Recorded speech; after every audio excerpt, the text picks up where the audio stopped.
ராம் ராம், வாழ்க வளமுடன். Voice of காஞ்சி நேயர் அனைவருக்கும் இனிய மாலை வணக்கம்.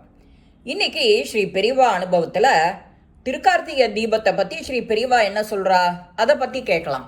ஸ்ரீ பெரியவா திருக்கார்த்திகை தீபம்னாலே சகோதர பாசத்தை வளர்க்குற தீப திருவிழா அப்படின்னு சொல்கிறாளா ஸ்ரீ பெரியவா. அன்னைக்கு இழுப்ப எண்ணெயில் விளக்கேற்றுறது ரொம்ப விசேஷம். இழுப்ப எண்ணெய் முருகனுக்கு ரொம்ப விருப்பமானது. திருக்கார்த்திகை தீபத்தன்னைக்கு கார்த்தால எழுந்து குளிச்சு முடிச்சு தன்னோட வேலையெல்லாம் முடிச்சுட்டு சந்திரமௌலீஸ்வரர் பூஜை சிறப்பாக நடக்கும் எப்போதுமே.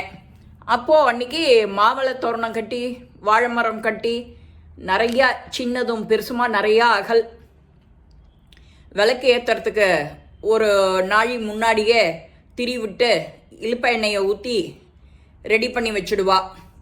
திரும்ப சாயங்காலம் பெரியவா வந்து ஸ்நானம் முடிச்சுட்டோ பூஜையை முடிச்சுட்டு குங்குளையோங்கிற ஒரு தீபத்தை ஏற்றுவா.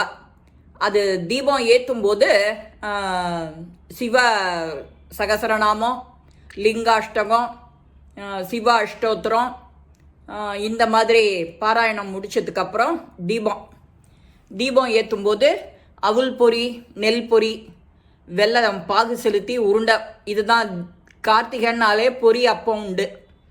அது உருண்டை முதல் நாளே பண்ணி வச்சுடுறது வழக்கம். அதையும் குளிச்சு மடியாக பண்ணணும். அதே மாதிரி சில பேர் ஆற்றுல அப்பத்தோட அடையும் இருக்கும். அடைக்கு வெங்காயம் சேர்க்க மாட்டா. அன்னைக்கு விரதம் இருக்கிறவா இருப்பா.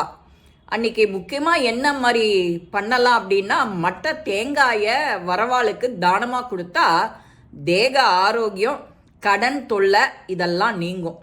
மொத்தத்தில் திருக்கார்த்திகை தீபம்னாலே சகோதர பாசத்தை உண்டாக்குற ஒரு திருவிழா.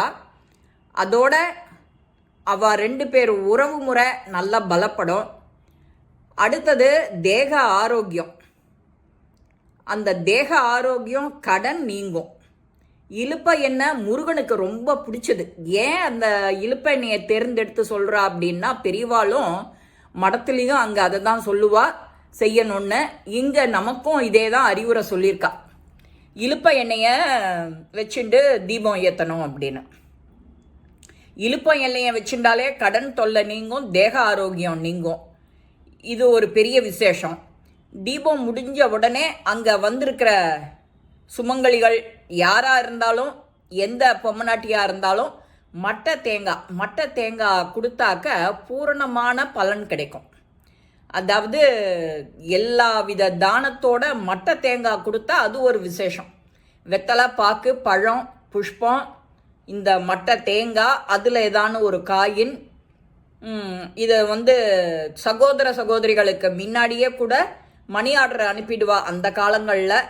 இப்போ நமக்கு இருக்கவே இருக்குது ஜிபே, ஏகப்பட்ட வழிமுறை இருக்குது. இது தன்னோட கூட பிறந்த சகோதரிகளுக்கு இதை முன்னதாகவே அனுப்பிச்சிடுவா. அவள் அதை என்ன மாதிரி செலவு பண்ணுவான்னா, மஞ்சள், குங்குமம், புடவை, அந்த மாதிரி பிறந்தாத்து சீருன்னு அண்ணாக்கிட்டேருந்து தம்பிக்கிட்டேருந்து வந்ததுனாலே அது ஒரு சந்தோஷம் இல்லையா அந்த பொம்மநாட்டிகளுக்கு. அதை வாங்கி அந்த சீரும் சிறப்புமாக கொண்டாடுவா கார்த்திகை தீபத்தை. கார்த்திகை தீபம்னாலே என்ன முக்கியமான விசேஷம்னா, கூட பிறந்தவா ஒருத்தருக்கு ஒருத்தர் ஆதரவாக அன்பு செலுத்திண்டு இருக்கிறது. இதுதான் பெரியவா சொல்லின்னு இருக்கிற விஷயம். அப்புறம் வெத்தலைப்பாக்கு கொடுக்கும்போது அதில் நீங்கள் என்னென்ன உங்கள் சக்திக்கு தகுந்த மாதிரி என்ன வேணால் வைக்கலாம். வளையல், மருதாணி, குங்குமம், பொட்டு, என்னெல்லாம் ஃபேன்சி ஐட்டம்லாம் இருக்கோ அதெல்லாம் வைக்கலாம். அவாவா இஷ்டம். நம்மளோட நீ ஆசைப்பட்டதும் நிறைவேறும். இதெல்லாம் செய்யறதுனால இஷ்ட காமியார்த்த சித்தியர்த்தம் அதுவும் சொல்கிறா ஸ்ரீ பெரியவா. ஸ்ரீ பெரியவா என்னென்ன சொல்கிறா, இந்த கார்த்திகை தீபம் நமக்கு விசேஷம் என்ன அப்படின்னா, நீ வெத்தலைப்பாக்கு பழம் கொடுக்கணும் சகோதரிகளுக்கு, கூட பிறந்தவாளுக்கு. அதை தவிர அக்கம் பக்கத்தவாளுக்கு தீபம் ஏற்றின உடனே பொரி, உருண்டை, அப்பம் இதெல்லாம் கொடுக்குற வழக்கம் உண்டு.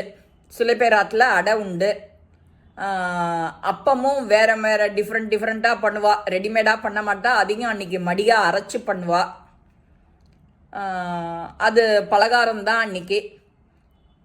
இது பெரியவா மட்டும் என்ன சாப்பிடுவாலாம், அரை பழமும் கொஞ்சமாக பால், இது மட்டும்தான் அன்றைக்கி எடுத்துப்பா. நாமளும் இந்த திருக்கார்த்திகை தீபத்துக்கு என்ன உபச்சாரங்கள் பண்ணணுமோ அதெல்லாம் பண்ணி திருக்கார்த்திகை தீபத்தை இனிமையாக கொண்டாட, நம்ம உடன் பிறந்த சகோதர சகோதரிகளின் பாசத்தை வலுப்படுத்த இப்பேற்பட்ட திருக்கார்த்திகைக்கு ஸ்ரீ பெரியவா நம்ம எல்லாருக்கும் கூட இருந்து ஆசீர்வாதம் பண்ணுற மாதிரி நம்மளும் அதை அவர் சொல்கிற வழிமுறையை பின்பற்றி நாமளும் செஞ்சோன்னா நமக்கு நிச்சயம் சித்திக்கும். ஸ்ரீ பெரியவாளுடைய ஆசி எல்லாம் நமக்கும் கிடைக்கும். ஹர ஹர சங்கர ஜெய ஜெய சங்கரா. இந்த பதிவு உங்கள் எல்லாருக்கும் பிடிச்சிருக்கோம். எல்லாருக்கும் கொண்டு போய் நீங்கள் தெரியாத வாழ்க்கை சின்ன சின்ன யங்ஸ்டர்ஸ் இருப்பா இல்லையா, அவளுக்கெல்லாம் நீங்கள் இதை வழிகாட்டியாக எடுத்துன்னு போய் கொண்டே காட்டணும், சொல்லணும், வைக்கணும். இந்த பதிவு உங்கள் எல்லாருக்குமே பிடிச்சிருக்கோம். லைக் பண்ணுங்க, ஷேர் பண்ணுங்க, பெல் பட்டனை கிளிக் பண்ணுங்க, சப்ஸ்கிரைப் பண்ணுங்க, கமெண்ட்ஸ் பாக்ஸில் கமெண்ட்ஸ் போடுங்க. ஸ்ரீ மகா பெரிவா திருவடிகளே சரணம். நல்லதே நடக்கும். ஆனந்தமாக இருப்போம் நண்பர்களே. வாழ்க வளமுடன்.